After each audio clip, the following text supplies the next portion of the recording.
Assalamu alaikum wa rahmatullah. Jazakallah khair for this.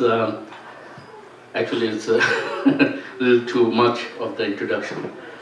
Alhamdulillah, bismillah, alhamdulillah, salatu wassalamu ala rasulullah. I just want to do one quick, before I go to my slideshow. You might think like, this presentation by Simon. You see, Bdesh Foundation is a 501c3 organization. We are focusing, especially on the Rohingya case, on the relief side of the work. But then we're also collaborating with other organizations who are doing the advocacy part. Because we believe sincerely that the Rohingya issues or the suffering of the Rohingya is not just, we can't just do the relief work and it's going to be solved. We believe that what's happening, alhamdulillah, that what happened actually this week in Hague with international tribunal, that's what we need. This is the first time that the world has heard their voice. The first time, alhamdulillah, that they saw the little glimmer of hope, of justice. And subhanAllah, one thing that I just want to share this, because here we have Imam Majid, another pioneer that who from day one, subhanAllah, I believe in 2015, since then his heart was always with Rohingya, the suffering. And he, mashallah, is one of the inspiration for us because we are blessed to be in the community, in Adam's community, where we have a leader like Imam Majid who inspired us to be really part and work to solve the problem that we face. So he is the man who really worked behind the scene that many of us don't know, working with either with Arsalan or Rumana or Rashad Hassan, who are the pioneer, who's been and mashallah he led the delegation to Cox's Bazar, and we Bdesh was we're privileged, or Allah subhanahu wa ta'ala gave us the tawfiq to really organize this kind of things on the ground so that this good thing happens. So may Allah bless our Imam, and also may Allah protect these Rohingya people, because at the end of the day we share the same humanity. We are part of the same humanity. So with that, I just want to go back to the inspiration that we had for the Bdesh Foundation. And alhamdulillah, today, as you could see, our president mentioned about our 10th year of serving the humanity. The same inspiration that Qari Nazrul Islam was talking about, this giving and small giving. And actually, this is exactly the word we started with the small giving, because we realized one thing, that we as a Muslim, we have to give. This is the part of our deen, to give.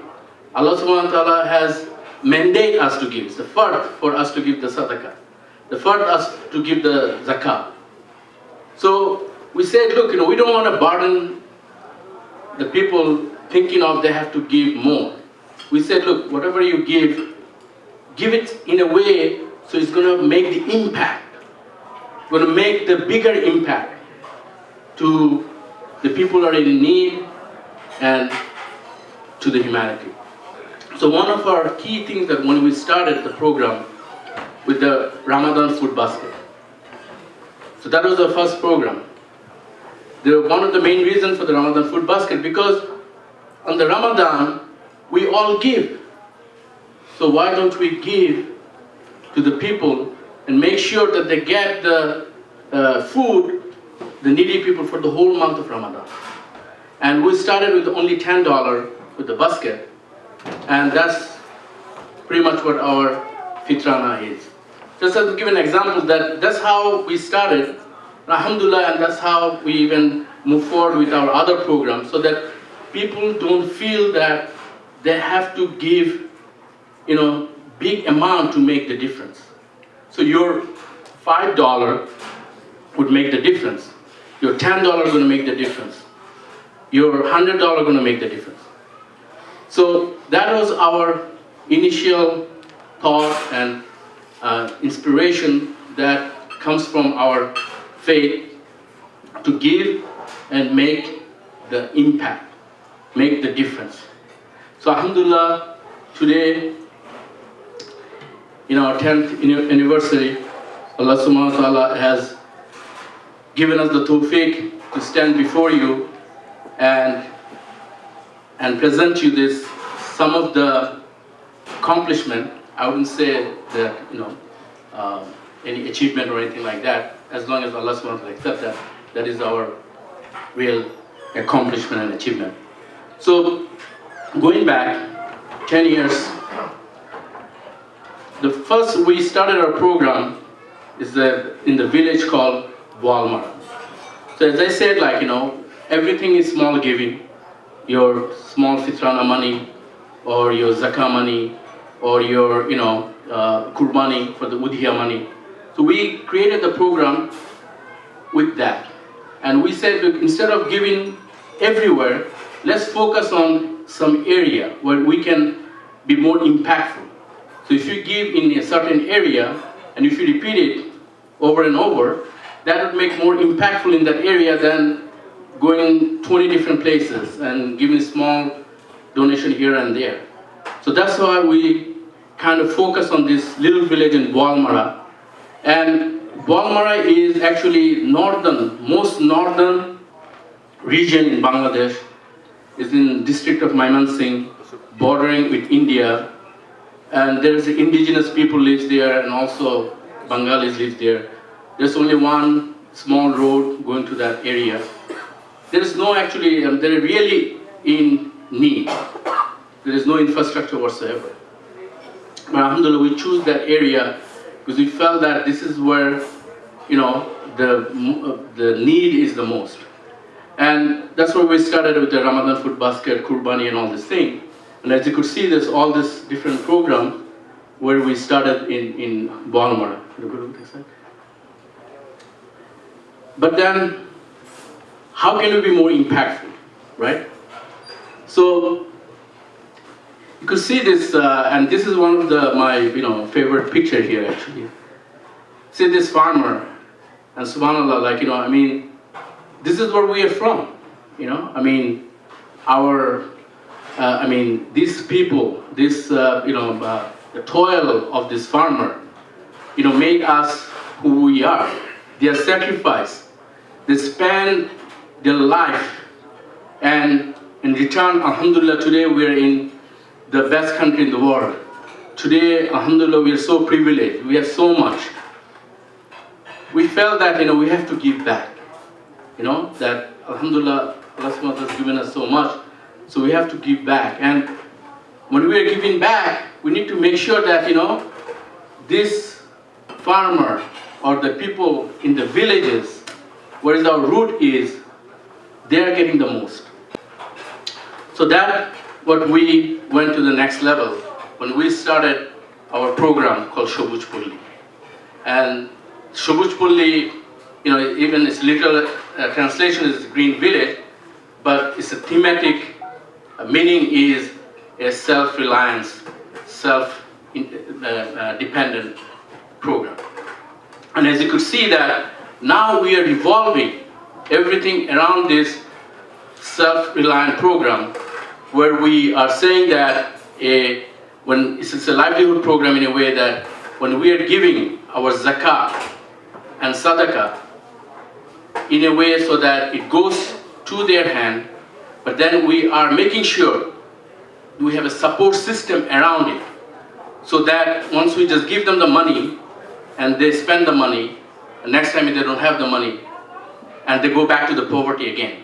So our goal is to make sure that we uplift from the poverty. At the same token, we can sustain that so that they can stay, out of poverty.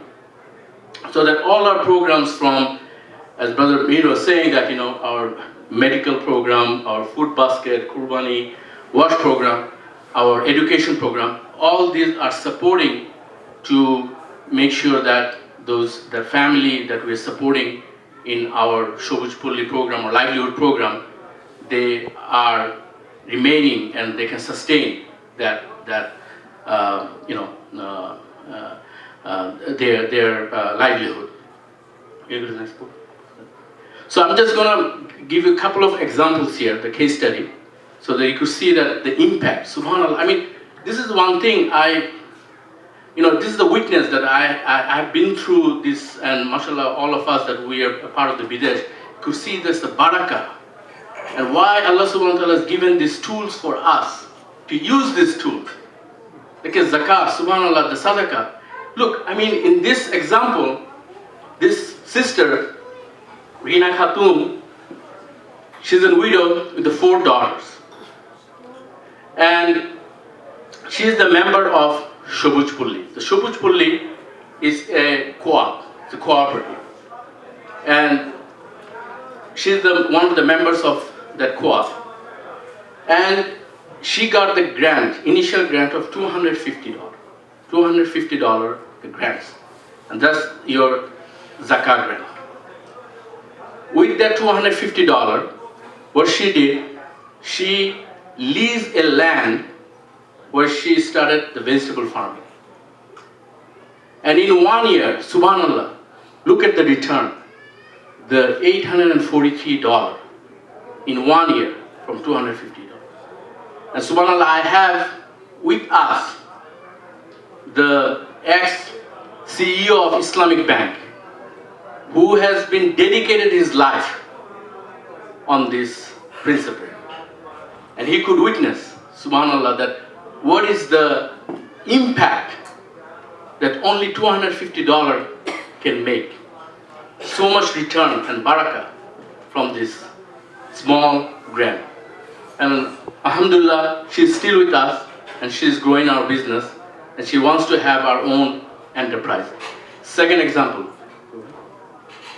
Same with this sister named Rukia Khatun, started the livestock with this small grant she had, and today her equity is close to $1,500.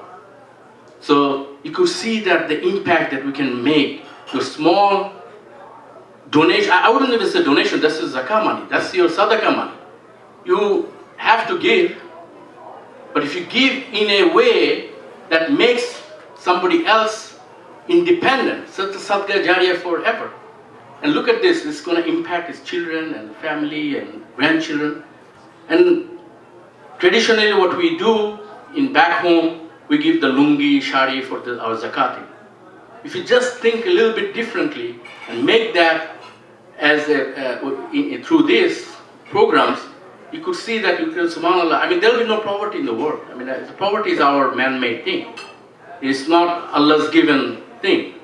And subhanAllah, that's what we took as a challenge as a Bdesh Foundation, that inshallah, we want to take these tools from what Allah subhanahu wa ta'ala has given us and solve the real problem. And the tools that we want to use to solve the problem. So, we'll go in the next slide.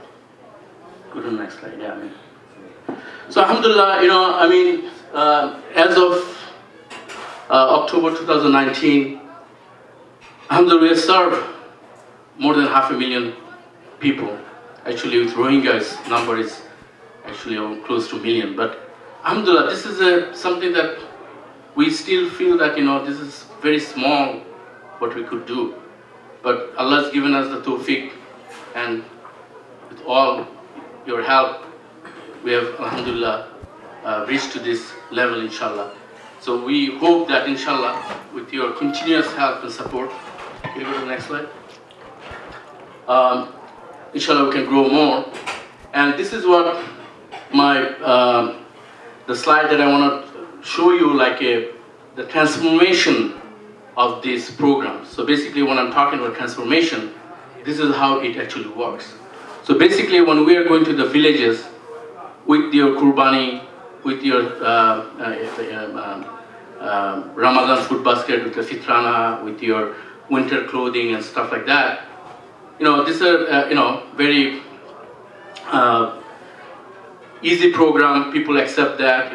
There is no resistance or whatsoever. So this is how we start in the stage 1, just basic assistance. On the stage 2, when we are there and the village accept us and they welcome us and they get to know us and all this thing, at that point we start the co-op program. So co-op, where we bring like 300 families together and we starts the Shobuj Pulli co-op. And at that point we give them the grants. And with that grants, we help them how to, invest that money, how to grow their money, and we give them the business training, we give them the vocational training, we provide other help so that, they can, know the trade and able to, grow in their trade. And the third stage, that when they become kind of expert in their trade, that's where it comes to the enterprise level, where they actually build their own enterprises. So now they own their own businesses, and at that point we feel like they're graduate, that's their graduation level, right? So now they will be able to sustain that, because now they know the trade, they know how to do the business part of it, the banking part of it, like doing all this bookkeeping and all this stuff. So this is where we make sure that we exit out this stage with their enterprise, and that's what is the model that we have here. So this is a 3-stage process. Stage 1, just basic assistance. 2, you organize them. 3, they become their own enterprise, and then they graduate out. Next slide. So, alhamdulillah, I just thought to took a little bit extra time here, so that you can understand that where Bdesh is and what Bdesh has been doing from last 10 years, and as also another big program that we have today is the Rohingya program. And as you know, this is a humanitarian program, and being a Bdesh in Bangladesh and representing our expatriate here, we cannot just say no. I mean, this is one of the things that really a very moving experience, and I still believe that we all have to step up, and any confusion we have or any stigma we have about the Rohingya people, we should get over with that, and we should help them and make sure that they get back their dignity, they get back their homeland, and they get back their citizenship, inshallah. So I'm going to have a small video. This video is actually about Rohingya. So that you could see that last Eid, we actually had a group of volunteers from here, went to Bangladesh, to Rohingya camp, and we celebrated the Eid together. Because we felt that just giving the relief is not good enough, because we need to have this joy together. So I'm going to have this video. Please enjoy, and after that, I think. ITV, Call of Peace, Save Humanity.